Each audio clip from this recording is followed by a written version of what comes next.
Olá, nós vamos continuar trazendo para vocês o conteúdo de conhecimentos bancários e agora nós vamos falar de produtos bancários.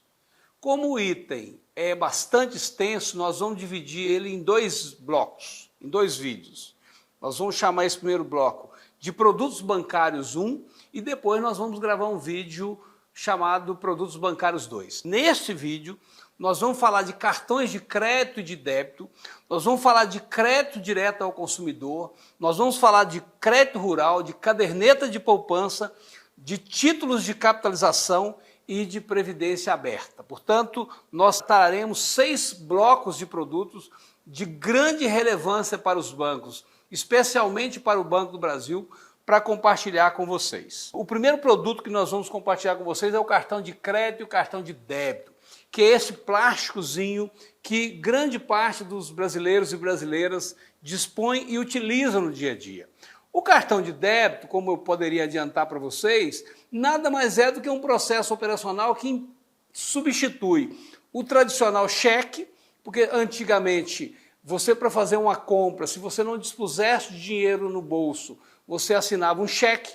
Hoje esse cheque de alguma forma está sendo substituído pelo cartão de débito. Mas o cartão de crédito já te traz outras perspectivas, porque ele te permite que você faça uma compra hoje e que o débito apareça para você em até 40 dias. Portanto, ele tem essa vantagem. E é desses dois cartões que nós estaremos falando hoje. Lembrando que, apesar do título ser cartões de crédito e débito, o mesmo cartão pode ter as duas funcionalidades. O mesmo cartão, ele funciona como cartão de débito e funciona como cartão de crédito. Lógico que existe cartão só de débito também e existe cartão só de crédito também. Os cartões de crédito, eles é uma ferramenta muito interessante do tipo, compre agora e pague depois. Vocês vão perceber que em algumas situações esse pagamento vai acontecer em até 40 dias posteriormente.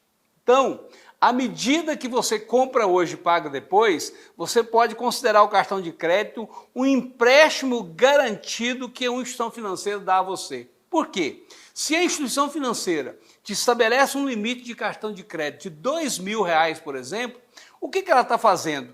Ela está garantindo para você que você pode comprar até R$2.000 com esse cartão e que esse empréstimo está garantido. O lojista vai receber o dinheiro, mesmo que você não consiga pagar a conta posteriormente. O cartão de débito já é uma outra ferramenta do tipo compre agora e pague já.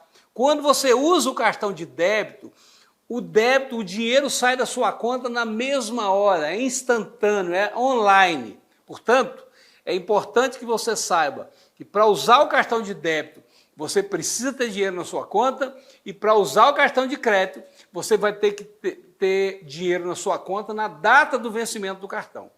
E aí vale a pena observar para você o seguinte, normalmente quando o banco te dá o seu cartão de crédito, ele pergunta para você qual a data que você quer que o débito ocorra na sua conta. E nessa data, você vai precisar ter o dinheiro disponível na sua conta. Bom, o cartão de crédito e o de débito, ele é um cartão de plástico, tá? Que contém ou não um chip. Hoje os cartões brasileiros, a maioria deles contém um determinado chip.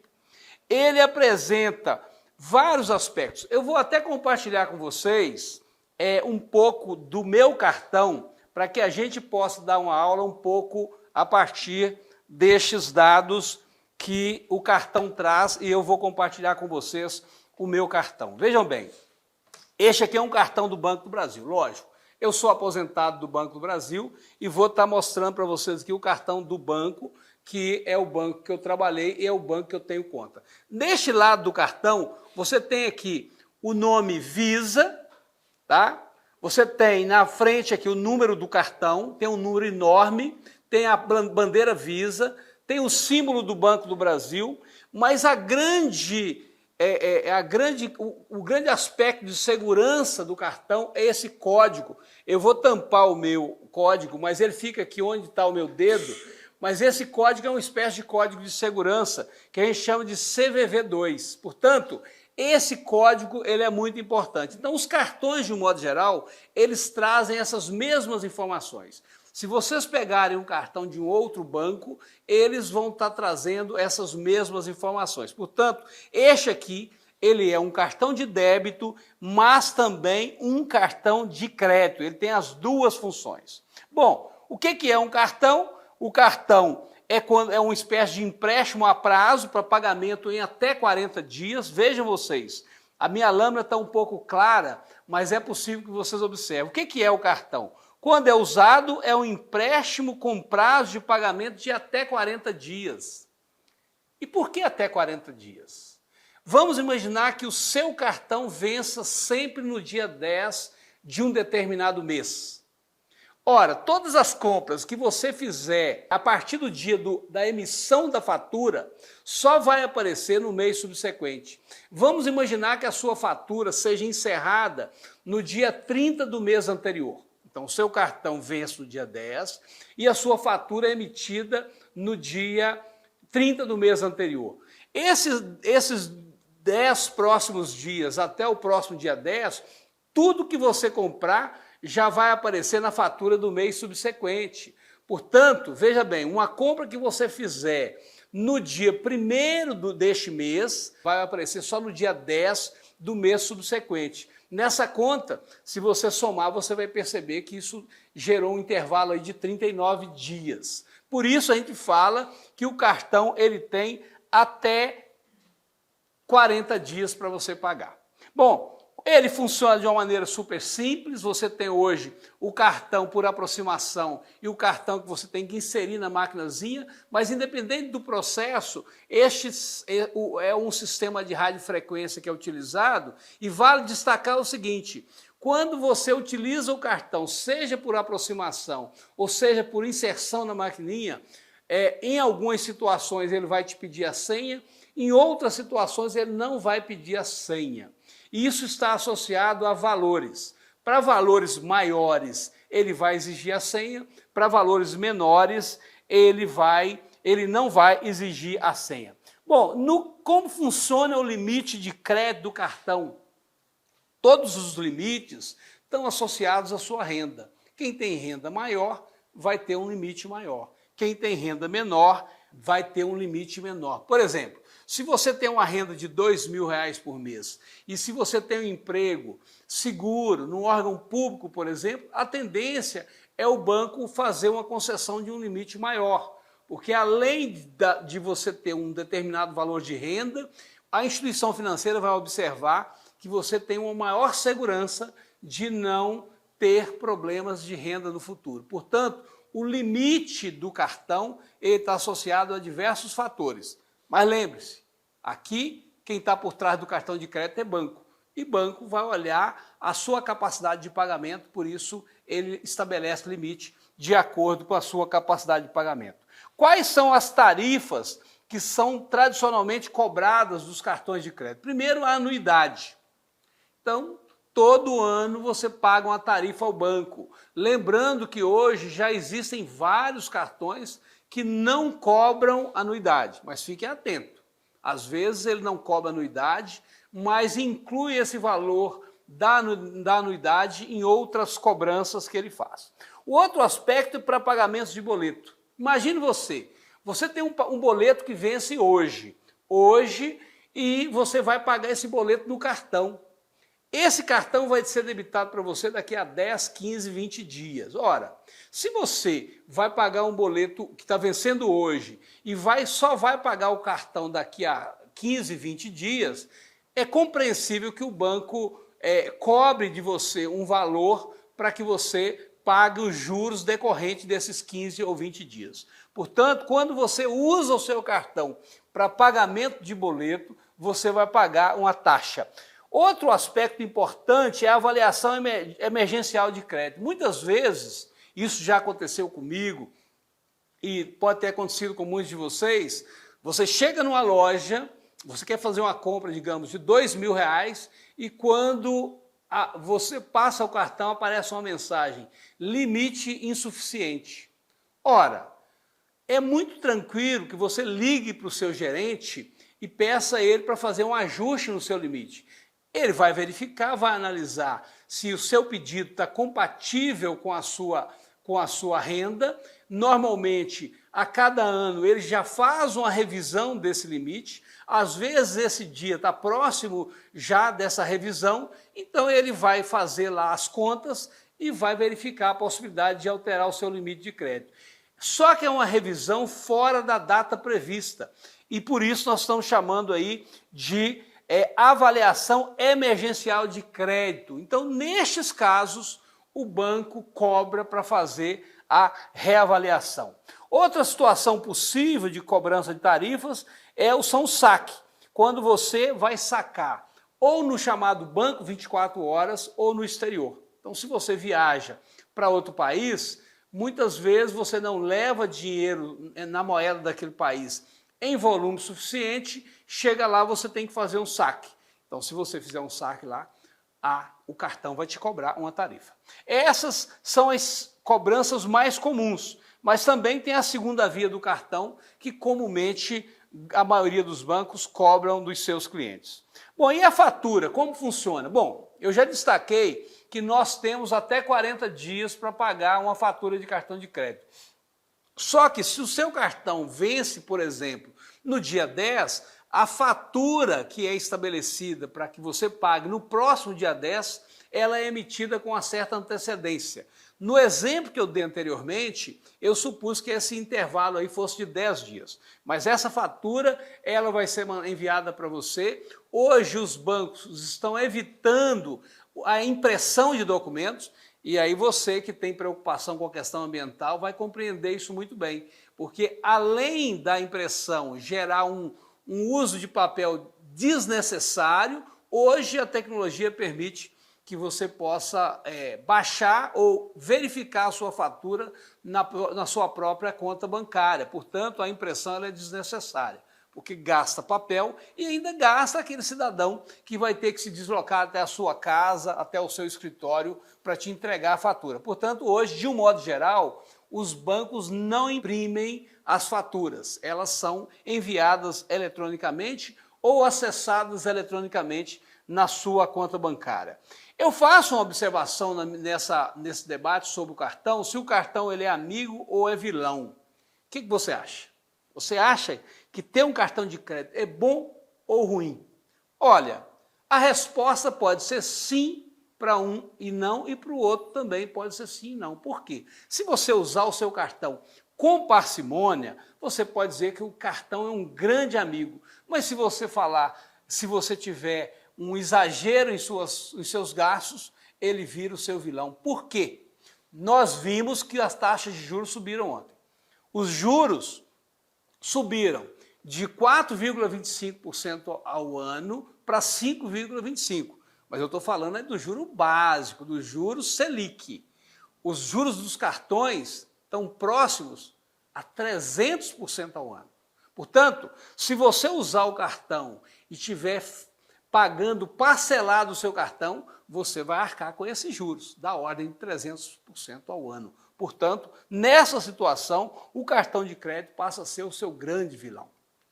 Outro aspecto importante em relação aos cartões de crédito é que eu trago algumas vantagens, muitas delas de natureza operacional, mas outras de outra natureza. Primeiro, o cartão de crédito. Não é preciso ter dinheiro ou cheque na hora da compra. Imaginem vocês que antigamente as pessoas que emitiam muito cheque às vezes andavam em suas pastas com 5, 10 talões de cheques. Tinha que carregar uma bolsa só para levar talão de cheque. Hoje, neste cartãozinho, você pode fazer tudo isso sem necessidade de carregar uma folha sequer de papel. Portanto, não é preciso ter dinheiro, porque praticamente todos os estabelecimentos comerciais já aceitam cartão.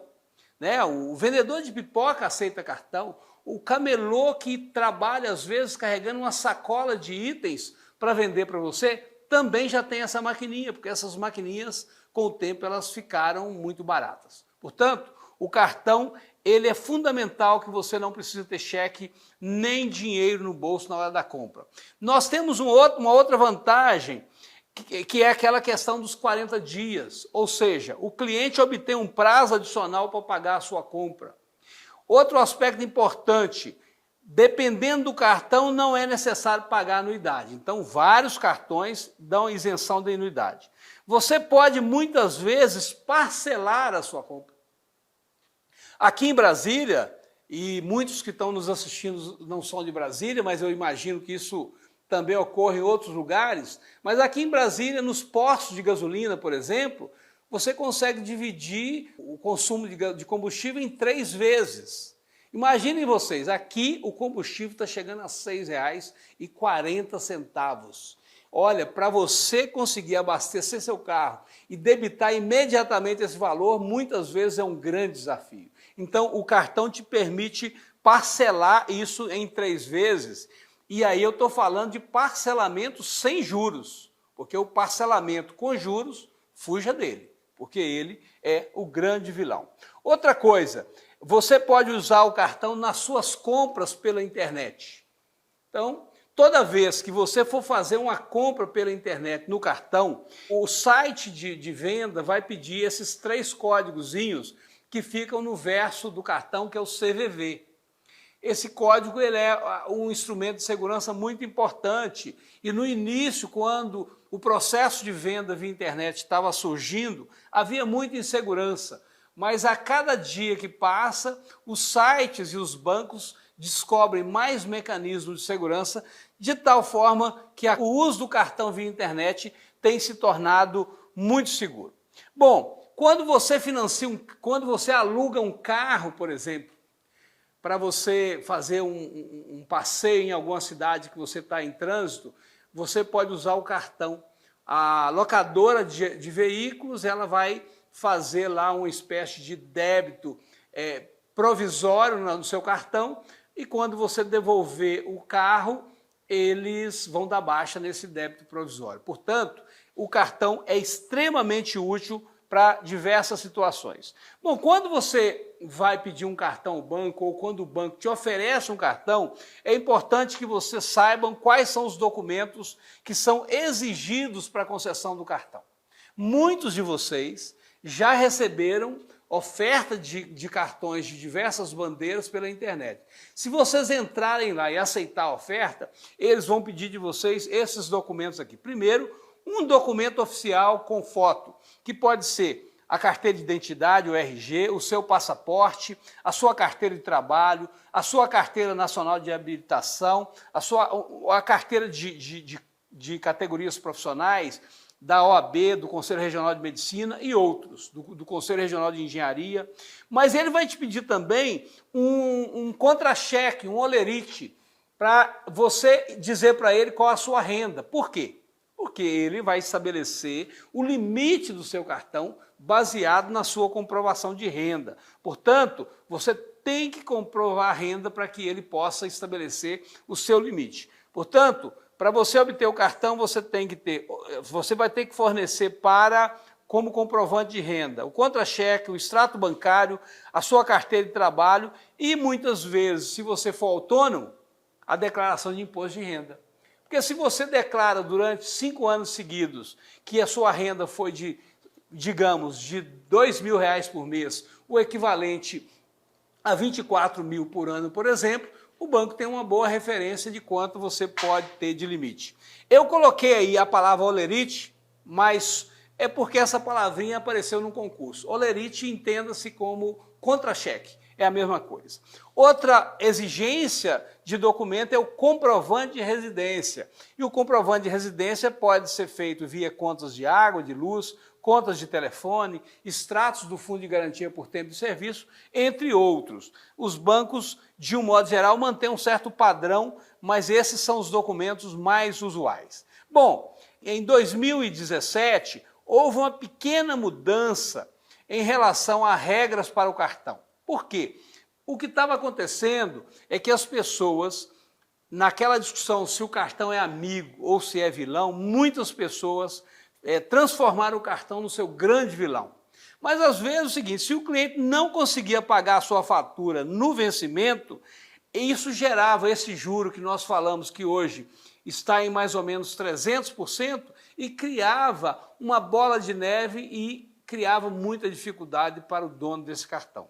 Agora, quando isso acontece, o que acontece? O banco antigamente debitava isso na conta do cliente. Se o cliente tinha limite, por exemplo, de cheque especial, isso gerava uma dívida com juros muito relevantes. Agora o Banco Central criou uma regra que diz, olha, o débito pode ficar na conta do cliente no máximo por 30 dias. O que significa? Depois de 30 dias, o banco vai estar te procurando para buscar convergir com você uma outra alternativa de crédito a juros menores. Ou seja, se os juros do cartão hoje estão em 300% ao ano, o gerente do banco vai conversar com você e vai tentar encontrar ali uma outra linha de crédito com juros menores. Essa é uma regra que foi aprovada em 2017 e que é de relativa importância para você. Bom, o cartão de crédito, gente, ele tem uma figura chamada as bandeiras, né? Este cartão aqui, vocês veem que tem a marca Visa aqui na frente. E isso eu estou chamando a atenção porque nós temos várias bandeiras de cartão no Brasil. Tem a Mastercard, a Visa, que é o caso do meu cartão, o Elo, o American Express, o Diners Club e o Hipercard. Existem outras bandeiras, mas é importante que vocês saibam que no cartão existe a figura das bandeiras. Bom, a gente costuma dizer que os cartões de crédito têm 5 participantes. E isso pode cair na prova. O cartão de crédito e de débito, gente, virou um instrumento bancário de grande importância.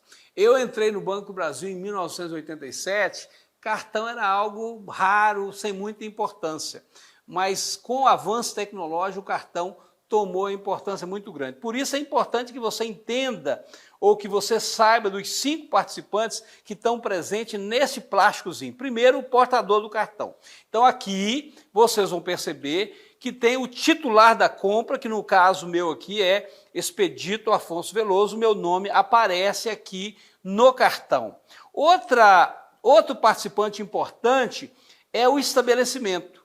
É a empresa que vai receber o seu cartão. Quando você vai numa loja, essa loja é o estabelecimento, a empresa que vai vender para você a partir da utilização do seu cartão de crédito. Onde eu falo, o que eu chamo de empresa aqui, eu queria fazer uma ressalva. Hoje até pessoa física pode ser considerado estabelecimento. Portanto, o que nós falamos aqui o estabelecimento é quem que detém aquela maquininha e que pode receber o seu cartão, ou que você pode usar o cartão para realizar pagamento junto a ele.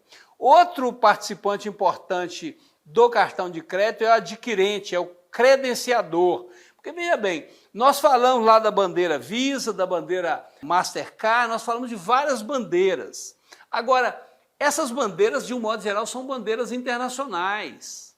Aí eu pergunto, quem é o credenciador? Quem é o adquirente? Quem é a empresa que transforma esse cartão, que a bandeira fica nos Estados Unidos, fica na Europa, em um instrumento utilizável aqui no espaço brasileiro? São os bancos, de um modo geral. Então, o Banco do Brasil ele é um credenciador, que é a empresa responsável que faz a comunicação entre o estabelecimento e a bandeira. Então, o Banco do Brasil tem uma marca própria de cartões, que é o Cielo, que é do Banco do Brasil. Mas a instituição maior, ou o conglomerado do Banco do Brasil, é considerado aqui o credenciador. Bom, o outro participante é a bandeira, nós já falamos aí da Visa, do Mastercard e das demais. E por último, nós temos a figura do emissor, que é a empresa que tem autorização para fazer essa impressãozinha aqui, para te mandar o cartão. Então são empresas diferentes. Por isso, esses 5 participantes são de extrema relevância para que você entenda o quantos são os atores que estão envolvidos na impressão de um cartão de crédito. Outro produto bancário de grande importância é o crédito direto ao consumidor. Quando você vai numa loja, seja nas Casas Bahia, na Magalu, ou em qualquer loja, você normalmente faz uma compra e muitas vezes você tem a opção de comprar aquilo parcelado. Aquela operação que você compra, pagando em várias vezes, isso representa o que nós chamamos de crédito direto ao consumidor. Existem outras modalidades de crédito direto ao consumidor, eu estou citando esse exemplo, mas a gente vai ver um pouco mais detalhado na sequência. Mas é importante que você associe o crédito direto ao consumidor a essa operação. Normalmente, essas lojas, elas têm uma financeira própria, mas muitas delas, principalmente as lojas pequenas, elas fazem convênios com financeiras de tal forma que você está comprando na loja X, mas você está sendo financiado pelo banco Z e não pela própria loja. Bom, o crédito direto ao consumidor, primeiro, o que é? Financiamento para aquisição de produtos e serviços destinados a quem desejam fazer compras parceladas. Tá? Aí vale a pena lembrar. Hoje o parcelamento pode ser em até 60 vezes. Essa foi uma das grandes mudanças que ocorreu no ano de 2009, quando nós vivemos aquela grande crise internacional, chamada crise do subprime, onde a crise nasceu nos Estados Unidos, mas espalhou pelo mundo inteiro. Ali nós tivemos um problema sério. E aí o Brasil conseguiu evitar que as consequências da crise fossem tão prejudiciais ao país, como criando mecanismo para criar condições para que o consumidor pudesse consumir mais e, com isso, dinamizar mais a economia. Naquele momento, se eu não me engano, as compras no CDC eram no máximo em 24 meses, agora é em 60 meses. Quem concede o crédito direto ao consumidor? Bancos e financiadores de crédito, ou ainda por lojas. Eu citei aqui a Magalu, eu citei as Casas Bahia, mas a gente poderia citar grandes redes de lojas e pequenas redes também. De um modo geral, elas têm a sua própria financeira, a gente costuma dizer que ela tem o seu próprio banco, então aqui é o caso da financeira, elas podem financiar para você, mas em algumas situações a loja não tem a financeira, mas ela te vende a prestação. Ela mesma te vende a prestação e banca esse parcelamento para você. Então tem situações em que a própria loja faz esse crédito direto ao consumidor. Bom, o prazo, eu já falei, é no máximo 60 meses. O que pode ser financiado como crédito direto ao consumidor? Na verdade, eu diria que existem praticamente tudo que você usa no dia a dia. Primeiro, você tem algumas situações onde você vai na maquininha e faz um CDC livre. O que é o CDC livre? Nada mais é do que você está dizendo para o banco: olha, eu estou querendo um valor emprestado e para crédito direto ao consumidor, para eu consumir com aquilo que eu quiser. Então, existem linhas de créditos que eu chamei de CDC liberado em dinheiro. Você chega na máquina, você digita a sua senha, você faz a opção pelo CDC e ali o dinheiro é liberado para você. Você tem situações que o crédito são realizados na sua conta corrente para compras específicas. Mas eu queria destacar especialmente o item 2, onde o CDC pode ser utilizado para financiamentos diversos, inclusive de imóveis. Só que aí você me pergunta, os juros para crédito imobiliário hoje estão relativamente baixos. Você tem banco oferecendo 5% ao ano, tem um pouco de armadilha nessa taxa, porque por trás dessa taxa tem um seguro de vida que onera sobremaneira a sua prestação. Mas vamos pegar esse caso aí dos juros a 5, 6, 7% ao ano para compra de imóveis. Como que você vai fazer o financiamento usando crédito direto ao consumidor se os juros ultrapassam 100% ao ano? Portanto, para o crédito imobiliário, para o financiamento de imóveis, o CDC não tem se mostrado ou nunca se mostrou como uma boa alternativa. O consumidor interessado no crédito direto ao consumidor, ele passa por uma análise de crédito conforme, e isso tudo está associado ao valor e ao número de parcelas que ele quer dividir a sua compra. Isso é fundamental. Eu falei num vídeo anterior da importância do cadastro, da importância das informações que o banco detém sobre o seu conjunto de clientes e sobre você em especial. O banco vai olhar toda a sua capacidade financeira e o limite de crédito que ele vai estabelecer para você está condicionado à sua renda. Portanto, este é um elemento muito importante. Se você estiver financiando veículo, o adquirente terá o veículo em seu nome no ato da compra, mas esse será a garantia do financiamento. Você vai estar assinando junto à vendedora de veículo, à locadora de veículo, você vai assinar em vários lugares. Um dos lugares, uma das assinaturas que você está impostando ali na aquisição do seu veículo é que você está autorizando que o seu veículo garanta aquela dívida. Você está autorizando, você está dizendo assim, ó, eu estou autorizando que este veículo que você me financiou garanta a dívida que você financiou. Mas aí eu queria fazer novamente um comparativo com as operações de leasing. Eu falei num vídeo anterior de que as operações de arrendamento mercantil ou de leasing, o bem não é seu, o bem é do banco. Você está simplesmente tendo o bem à disposição sua, mas o banco retoma este bem a qualquer hora. Por isso que os bancos preferem o leasing. O leasing, o banco é dono do veículo e ele retoma esse veículo assim que você atrasar mais de 3 prestações, por exemplo. Aqui não. Aqui você recebeu o empréstimo, você é dono do veículo e o seu veículo está garantindo o pagamento da dívida. Logo, neste caso, para o seu veículo ser retomado pelo banco para garantir a sua dívida, o processo é mais lento. Por isso, no caso de veículo, os bancos preferem a operação de leasing. Bom, quais são os encargos que incidem sobre a operação de leasing, de crédito direto ao consumidor e também sobre leasing? Primeiro, o seguinte, juros. É lógico, se você vai comprar um veículo financiado, você vai pagar juros em cima do crédito direto ao consumidor. Mas tem um imposto que incide sobre essa operação, chamado IOF, Imposto sobre Operações Financeiras. Tá?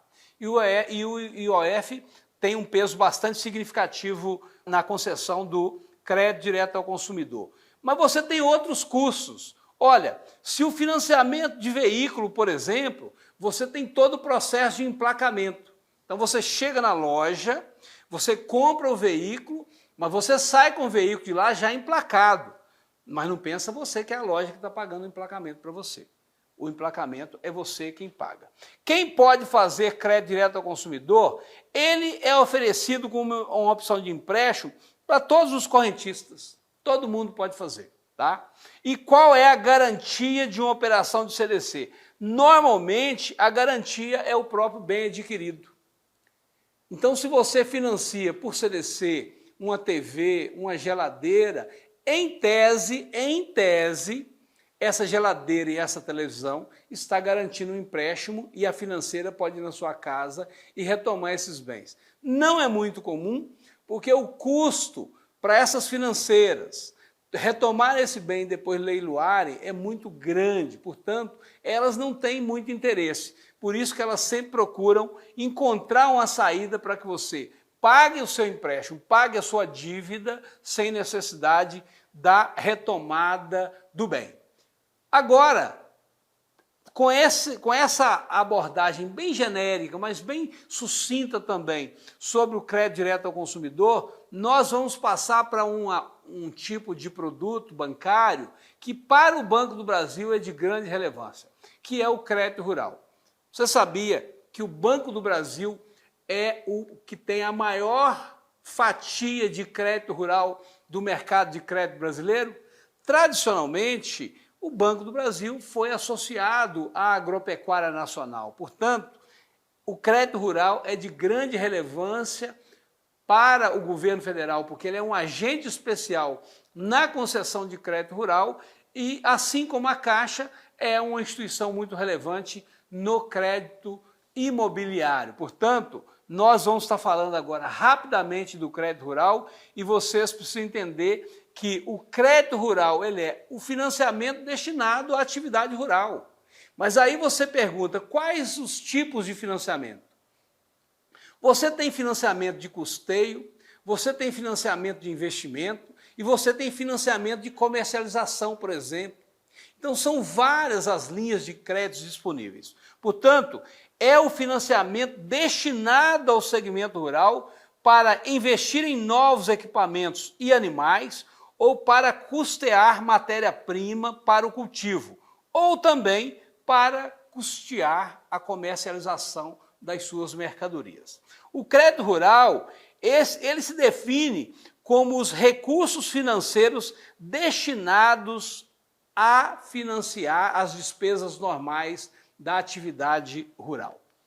Bom, nós vamos passar um pouquinho por cada um desses blocos de tipos de crédito rural. Primeiro, o crédito de custeio. Você pode conseguir um empréstimo no Banco do Brasil para aquisição de sementes. Você pode conseguir um empréstimo no Banco do Brasil para compra de adubos e fertilizantes. Você pode conseguir um empréstimo no Banco do Brasil para custear o seu gasto com mão de obra durante o plantio e colheita. Então veja bem, quando você pensa em custeio, você tem esse conjunto de despesas cotidianas no processo de produção, no processo agropecuário e que os bancos, especialmente o Banco do Brasil, pode conceder uma linha de crédito para você. Lógico que o banco vai exigir garantia e vai exigir que você vai ter condição de pagar esse empréstimo posteriormente. Mas você tem linhas de crédito destinadas a investimento, que é a aquisição de máquinas e equipamentos. Aqui nós estamos no Centro-Oeste, que é um polo de produção agropecuária muito importante para o país. E se nós andarmos aqui nessa região do Cerrado, a gente vai ver máquinas enormes, máquinas que custam milhões de reais.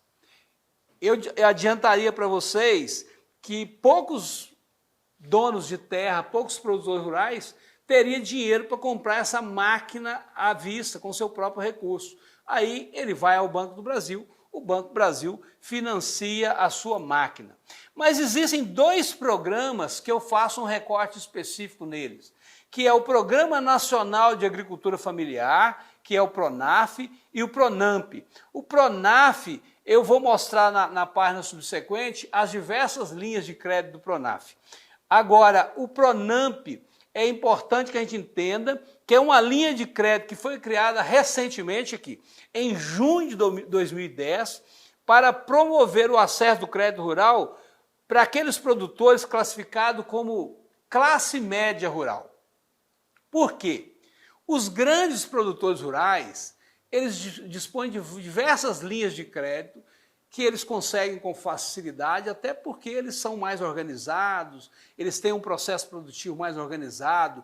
Normalmente eles se dedicam à monocultura, ou à monocultura de soja, ou de milho, ou de feijão, ou de sorgo, ou de café. Normalmente eles são grandes e muito bem organizados e conseguem ter documentos e comprovações suficientes para conseguir linha de crédito. O agricultor familiar, o pequenininho, é o PRONAF que eu falei no item anterior, que eu vou detalhar um pouco subsequentemente. Mas existe aí, digamos, uma faixa intermediária que não dispunha de linhas de crédito mais focada neste agrupamento de produtores rurais. Portanto, existe o PRONAMP, que é o conjunto de linhas de crédito destinada especialmente a esse produtor médio. Isso é importante para você. Então, se cair alguma pergunta em relação ao produtor rural, é importante que você saiba que tem linhas de crédito específicas para o pequeno, tem linhas de crédito específicas para o médio e você vai encontrar diversas opções para os grandes produtores rurais. Veja bem, quando a gente pensa em PRONAF, aqui eu relacionei 3, 6, 8 tipos de linhas de créditos relacionadas ao Programa Nacional de Agricultura Familiar. Nós temos aqui o PRONAF Agroindústria, PRONAF Mulher, veja bem, tem até uma linha de crédito destinada à mulher trabalhadora rural. Tem o PRONAF Agroecologia, veja bem, agroecologia é um modelo de produção que leva em consideração e que prioriza a sustentabilidade, não usa agrotóxico e tem toda a preocupação com a questão ambiental. Em decorrência disso, o governo criou esse Pronaf Agroecologia, dada a importância dele para a produção sustentável no país. Além disso, e aí isso vai ficar à disposição de todos vocês, e esses dados também estão na internet, existem outras modalidades de Pronaf, inclusive Pronaf Jovem. Então você que é jovem e que vai entrar para o Banco do Brasil, lembre-se, muitos jovens como você praticam atividade rural, são pequenos produtores rurais e hoje eles dispõem de uma linha de crédito específica que é o Pronaf Jovem. Bom, tendo falado sobre cartão de crédito e débito, sobre crédito direto ao consumidor e crédito rural, agora você poderia estar perguntando para mim, peraí, você falou de concessão de crédito, mas onde é que os bancos tiram recursos para conceder esse crédito? Porque se ele está liberando dinheiro, ele tem que estar recebendo dinheiro, que é o dinheiro que ele vai emprestar. E agora nós vamos falar de um produto que retrata exatamente captação de recursos, que é a caderneta de poupança. No passado, a caderneta de poupança foi o instrumento mais relevante para a captação de recursos para atividades econômicas, continua sendo um instrumento de grande importância, mas hoje já existem diversas modalidades de captação de crédito que fogem desse modelo tradicional. O modelo tradicional nós tínhamos depósito à vista, caderneta de poupança e CDB-RDB. Então, se você quiser pesquisar quais as linhas de créditos que existiam há 30 anos atrás, você vai ver que seriam praticamente estas. Hoje nós já temos diversas outras opções de captação de recursos. E agora nós vamos nos dedicar um pouco à captação em caderneta de poupança. E eu queria lembrar, esses produtos bancários tendem a cair na prova. Por quê? Primeiro, em relação ao crédito rural, porque o Banco do Brasil ele é o grande agente de crédito na área de crédito rural. E a poupança, porque a poupança que o Banco do Brasil capta, ela é destinada a empréstimos agropecuários. Portanto, se a Caixa Econômica Federal destina predominantemente os recursos da caderneta de poupança para o crédito imobiliário, o Banco do Brasil destina os recursos da poupança para o crédito agropecuário. Portanto, primeiro aspecto importante, a caderneta de poupança é uma aplicação de renda fixa. Aí você que está aí me assistindo me pergunta, peraí, professor, mas qual é o rendimento da poupança? Eu digo, o rendimento da poupança, depois nós vamos falar um pouco mais de como é hoje, mas até recentemente era 0,5% ao mês, mais o que der a TR, que é a taxa referencial. Hoje, a caderneta de poupança, toda vez que a taxa básica de juros da economia estiver abaixo de 8,5%, ela equivale a 70% da taxa básica de juros. Ora, até anteontem, a taxa básica de juros era 4,25%. Se você aplicar 70% de 4,25%, daria em torno de 2,97%, 2,98%. Ontem, a taxa de juros subiu para 5,25%. Logo, a remuneração da poupança vai subir para 3 e pouco. Portanto, com a decisão ontem do Banco Central do Brasil ou do Conselho de Política Monetária de aumentar a taxa de juros, ele aumentou automaticamente a remuneração de poupança. Mas é chamada taxa fixa, porque nós discutimos anteriormente que taxa fixa é diferente de taxa pré-fixada. Ela aqui ela é fixada ou indexada à taxa Selic ou à taxa básica de juros da economia. Portanto, ela é uma aplicação de renda fixa. É um aspecto que tem em relação à poupança que até menores de idade podem abrir conta em caderneta de poupança.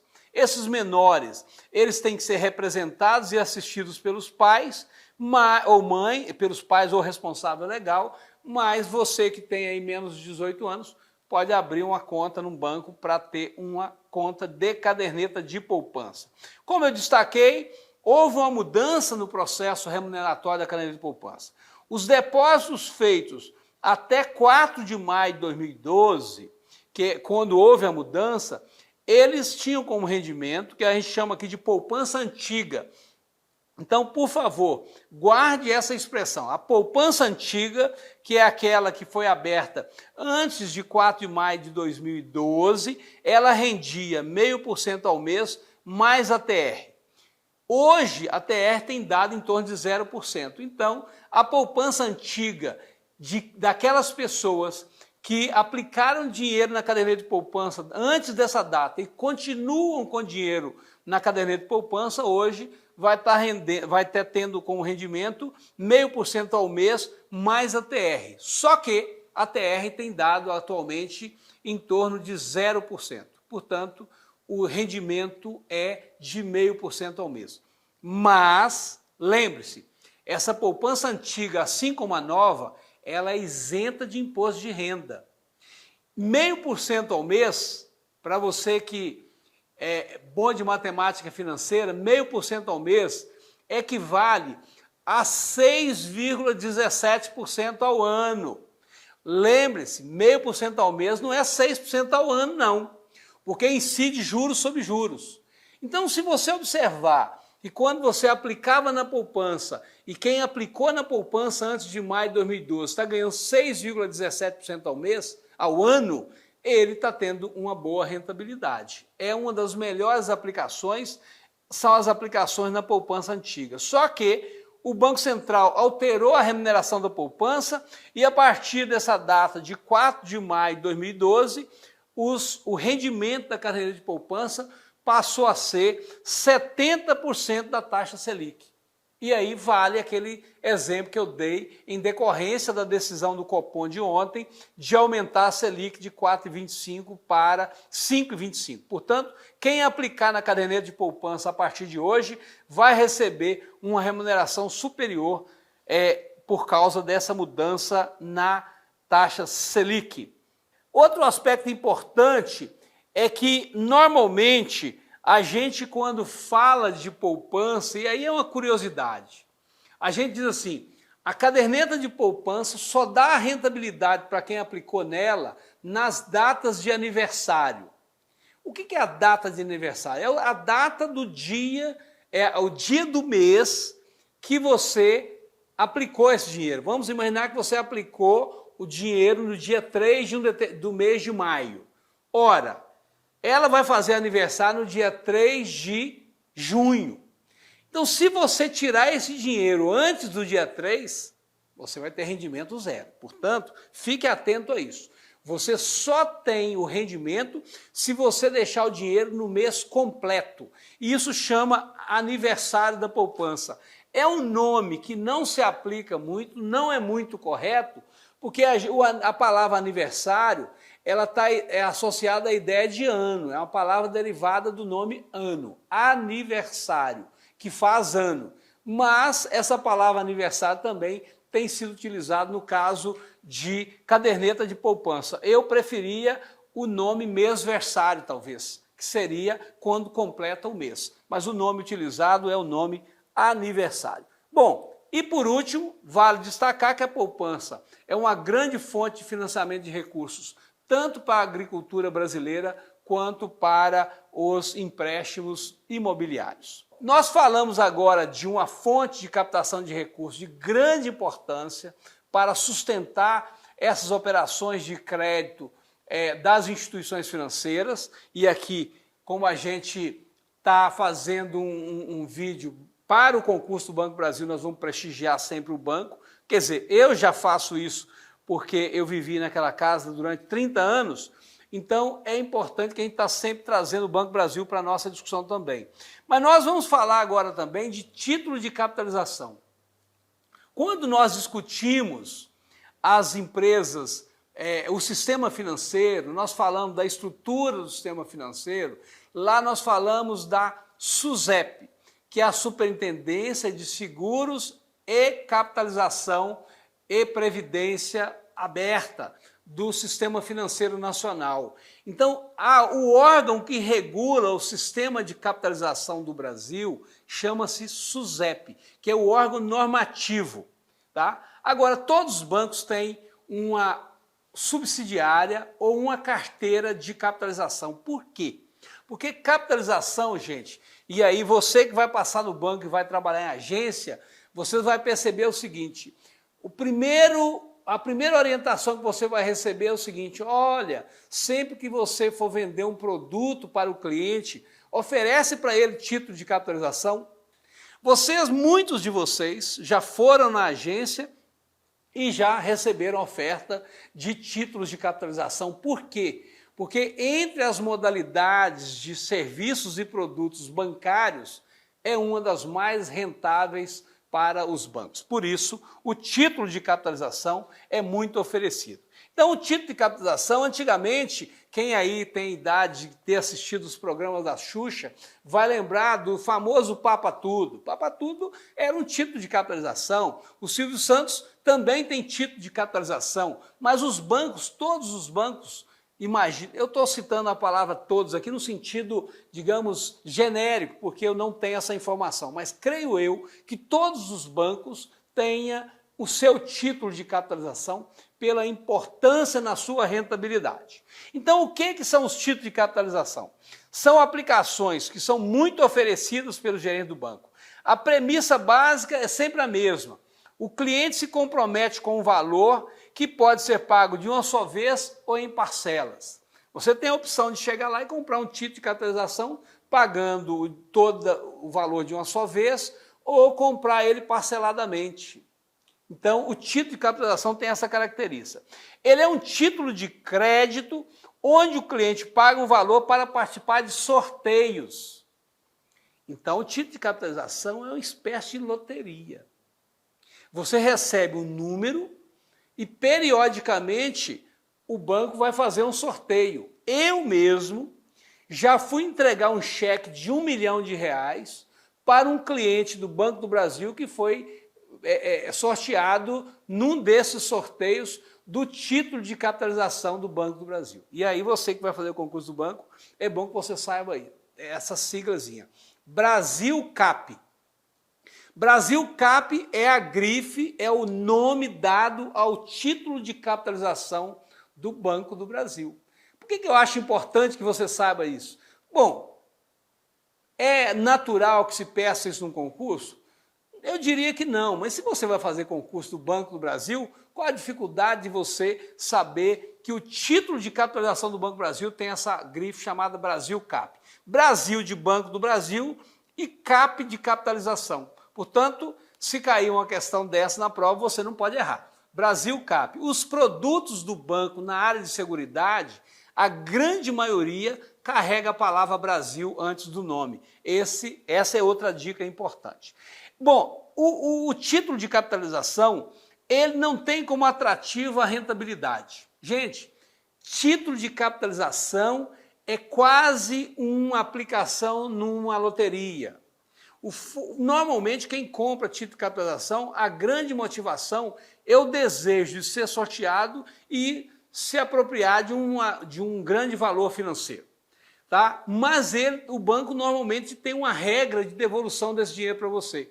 Às vezes a regra é a devolução de metade do valor que você aplicou, a regra às vezes é a devolução do valor sem nenhum juros, a regra às vezes é a devolução do valor com a correção bem pequenininha. Então são vários os tipos de título de capitalização que serão oferecidos e que vocês que vão trabalhar no banco vão oferecer para os clientes. Portanto, vale esse destaque. O grande atrativo não é a rentabilidade, mas a sorte. E por último, vale destacar que são 4 os tipos de título de capitalização e nós não vamos falar aqui de cada um, tá? O título tradicional, um título popular, que normalmente essa palavra popular está associada a um título de valor bem pequenininho. Você tem um título que você chama de compra programada, então você chega lá e fala assim, eu quero todo mês colocar aí R$50 em título de capitalização. Então você já faz uma compra programada e tem esse último título que é o chamado incentivo. Portanto, procure se apropriar de alguns conteúdos em relação a título de capitalização, porque se para o banco ele é tão importante do ponto de vista de rentabilidade, pode ser que esse item seja cobrado na prova pela importância que ele tem para a instituição Banco do Brasil, assim como a sua importância para os demais bancos. E aqui agora nós vamos falar de previdência aberta.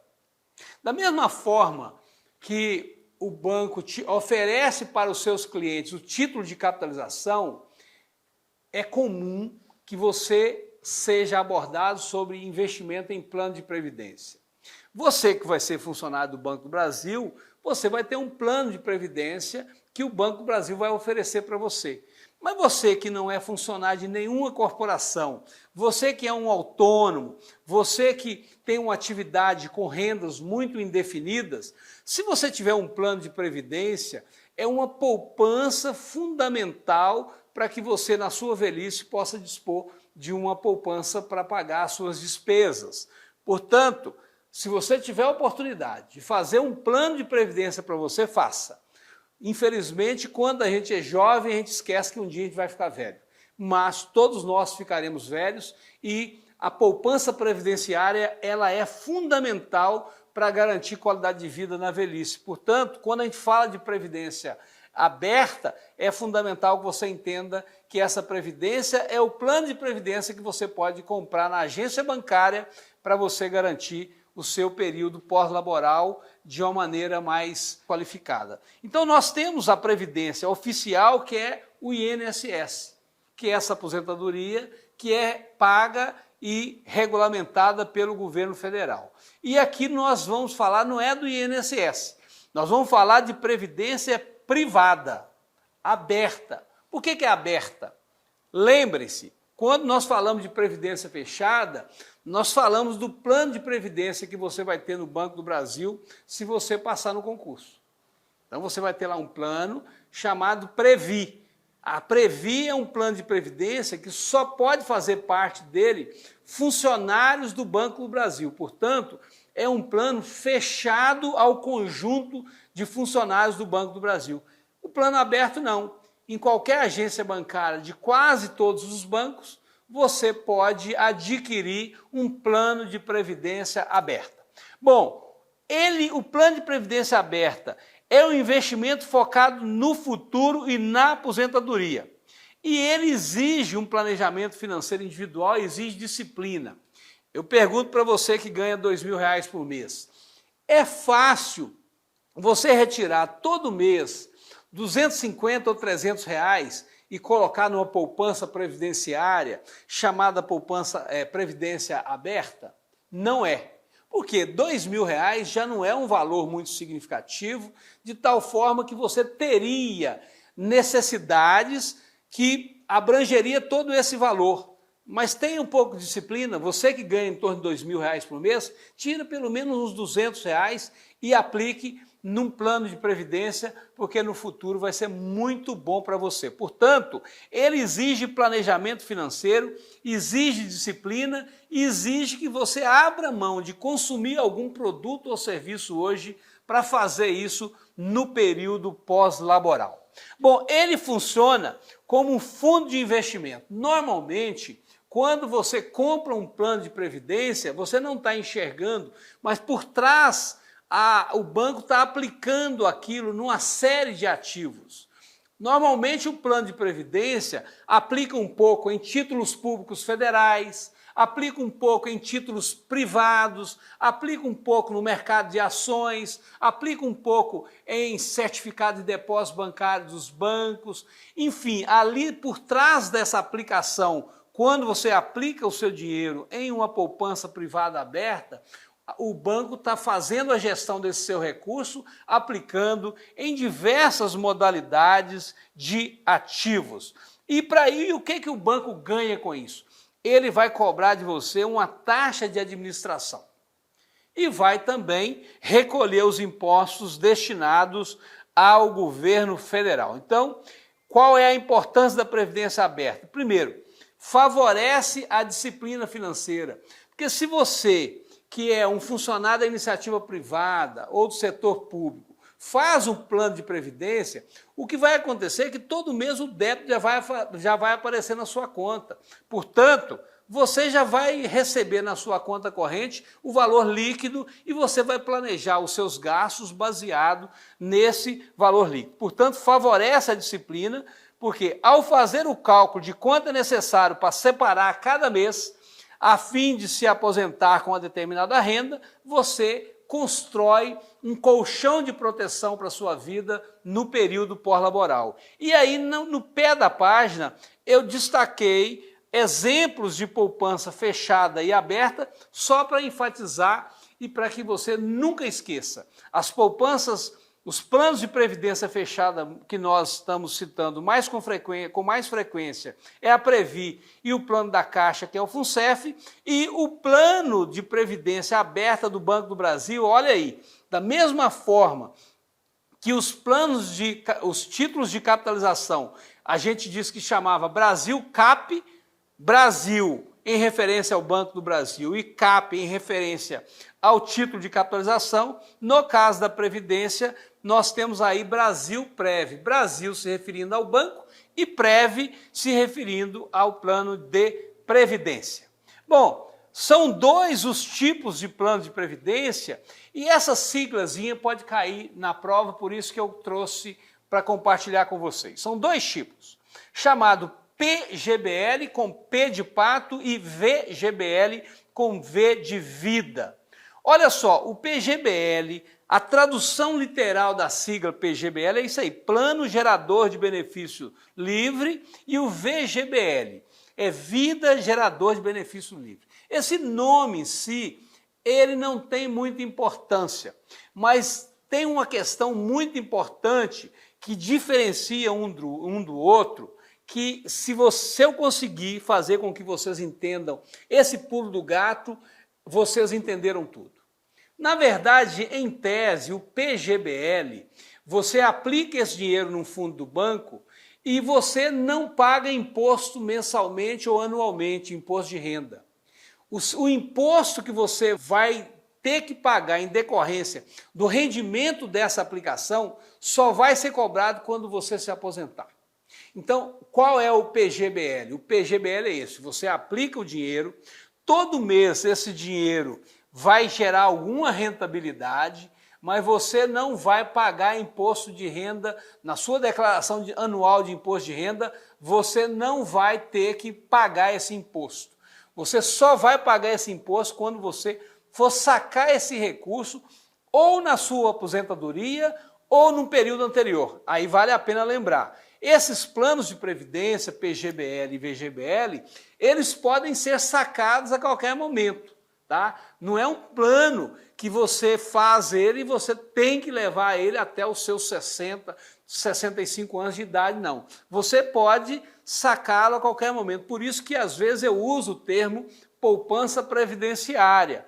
Então, veja bem, o PGBL ele tem essa vantagem que você não precisa constar do seu imposto de renda anual o seu pagamento do imposto decorrente do rendimento desse plano. O VGBL, você tem que anualmente já arcar com o pagamento do imposto de renda, desde o primeiro ano de aplicação.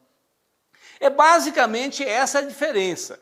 Só que vocês vão observar uma coisa, e eu vou ler para vocês pegarem literalmente o texto que eu coloquei aqui, que eu acho que ele é muito relevante. Ó, pode abater até 12% da renda bruta anual, sem que ela seja tributada na fonte.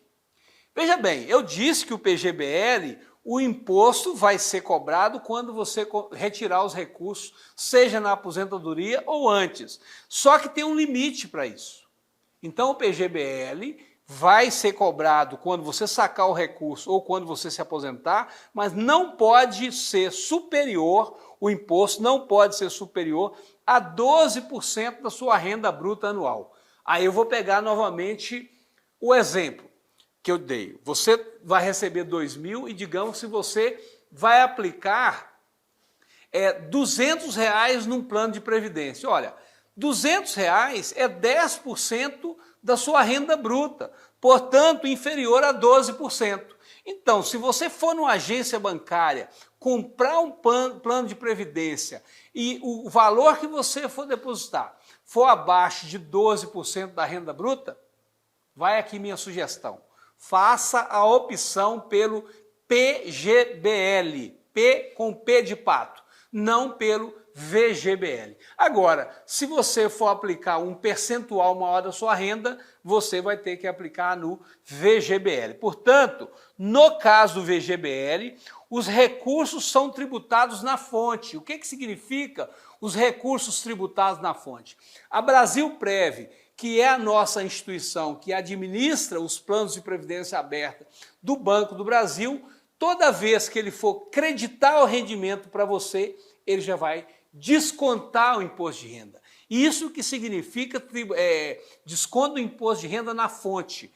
Quando ele for creditar para você a sua rentabilidade, ele já vai descontar o imposto de renda, que é o caso do VGBL ou do PGBL, se for superior a 12% da sua renda. Portanto, com a apresentação da Previdência Aberta, nós vamos fazer o encerramento desse vídeo, e nesse vídeo, só para lembrar, nós falamos de cartões de crédito e de débito, nós falamos de crédito direto ao consumidor, de crédito rural, de caderneta de poupança, de títulos de capitalização e de previdência aberta. Portanto, estude e garanta a sua vaga no Banco do Brasil. Este é um conteúdo que cai com muita frequência nas provas do Banco do Brasil, portanto é fundamental para a sua aprovação.